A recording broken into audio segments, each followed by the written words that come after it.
Good morning. Greetings to all you people out there. Hope everybody's having a great day.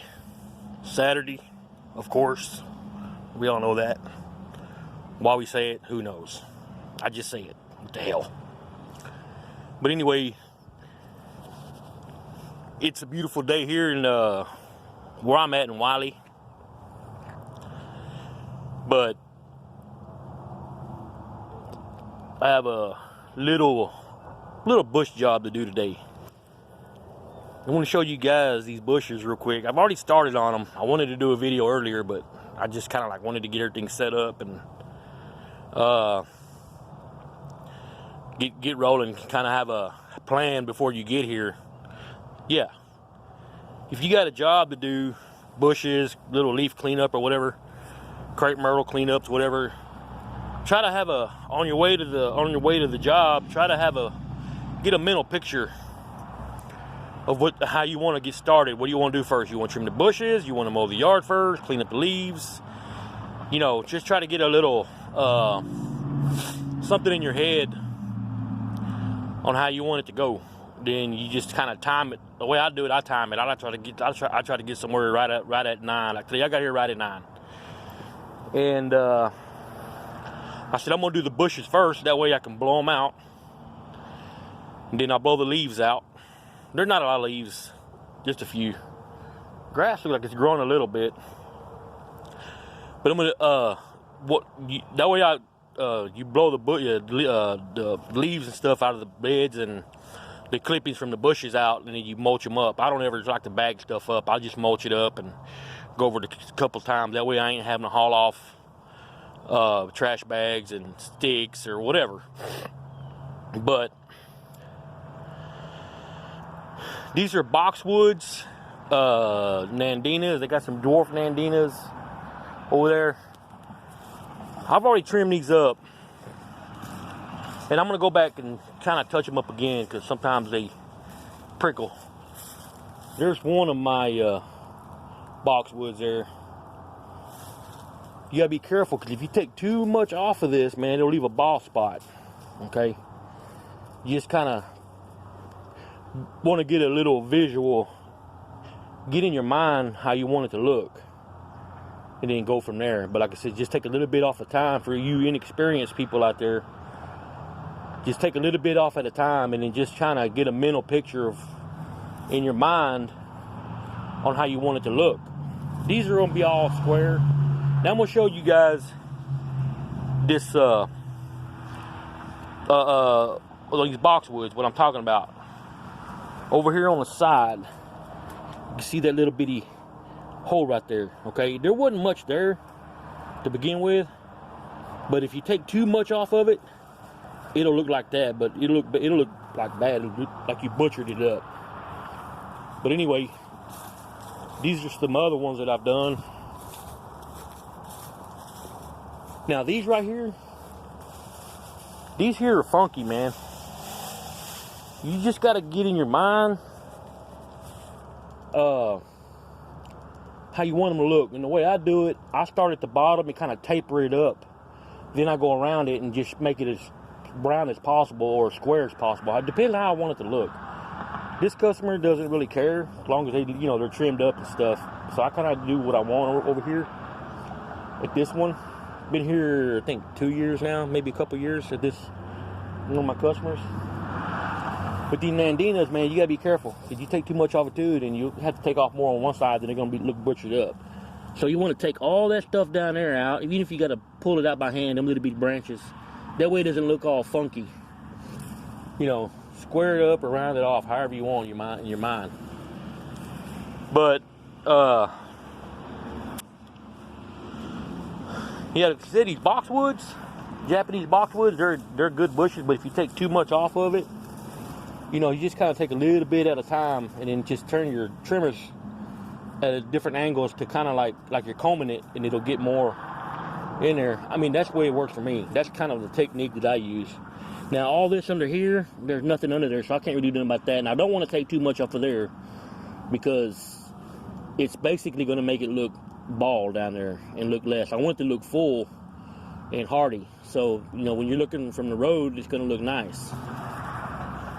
Now, I'm going to show you guys, for all you beginners out there,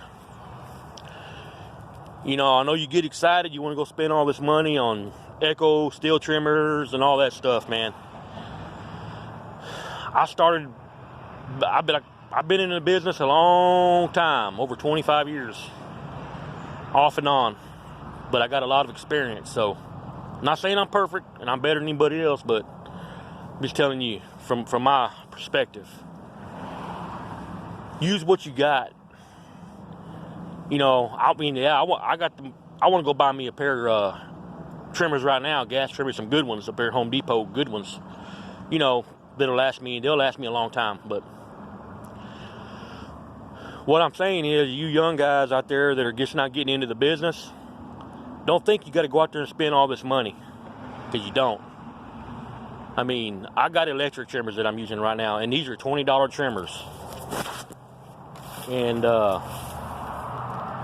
what are they, Task Force? And I've been using these things for a while. But I am going to give me some, but I'm waiting till probably another month and a half. These little jobs that I'm doing is going to pay for that stuff, and then once I get that stuff, I'll do more jobs, and then those little jobs will pay for other jobs, pay for the trimmers and whatnot. Because everything I have right now on my trailer is paid for, and I bought, you know, it's all Echo equipment, and I got a Honda mower. It's not a commercial, but it does a job, and it does a real good job. And this lasted me, I think I'm going on a third year now, my third season with it. Just keep up the maintenance on that stuff, guys, and it works great, man. I mean, yeah, we all want brand new equipment, we all want commercial equipment, but don't break the bank, man, because you'll regret it. I mean, when I first got into it, that's what happened to me, and I had to kill myself, take anything I could to make money. But I really wasn't making money the first couple years. But don't think you got to go out there and buy $500 trimmers and $600 weed eaters and stuff like that. Just, you know, I took $1,500 and I got me a handheld blower Echo, I got me a stick edger Echo, and weed eater Echo. And then I got the lawnmower, was the most expensive thing. It was like, I don't know, $600, I think, $5.99, Home Depot, Honda. And then my buddy was selling me the Toro 32 commercial. It's a Pro Line. It's a walk behind, and I love it, man. I gave him $1,500 for that. But don't think you got to go out there and spend all this money, man. Don't break the bank and get yourself in debt. Try to pay everything cash if you can the first couple years, and, you know, whatever. It's real important that you keep your profits in your pocket and your costs down, because that's really the name of the game. But enough of my jibber jabber. I'll give you a little walk around what I'm gonna do. I'm gonna trim this Nandina right here. This one, I'm gonna trim that one over there. I'm gonna trim this one, that funky one there, and then these little ones right here. And then back over there's some leaves and stuff. I'm gonna clean it up, mulch them up with a lawnmower. Not gonna bag nothing. Probably clean up that crepe myrtle there and clean up that one. You know, I'm not in a hurry. I mean, I was really excited to get up this morning and come out here and get in the air and get in the sun and make something look nice and do something nice for somebody. But being said, guys, don't think you got to go out there and spend tons of money right away. Like I said, these little electric trimmers, man, I got a couple extension cords hooked up to the outlet, and I'm going, man. I mean, don't be embarrassed either, and think that, oh, you're going down the road and somebody else has got better equipment and more equipment than you got. Hey, how do you think they got there? They got there the same way you're trying to get there, man. Just focus on the small things. Take the steps. Do what you can with what you can, and work hard, man. Go out there and hustle it. Get out there and get it. But didn't want to go over 10 minutes again, man. Come on. But anyway, it's a beautiful day, man. Look at that sun shining back there. I'm going to blind y'all for a second. Look at that. Sorry about that. Anyway, guys, talk to y'all later. Remember to subscribe and like and leave a comment. Thanks. Bye.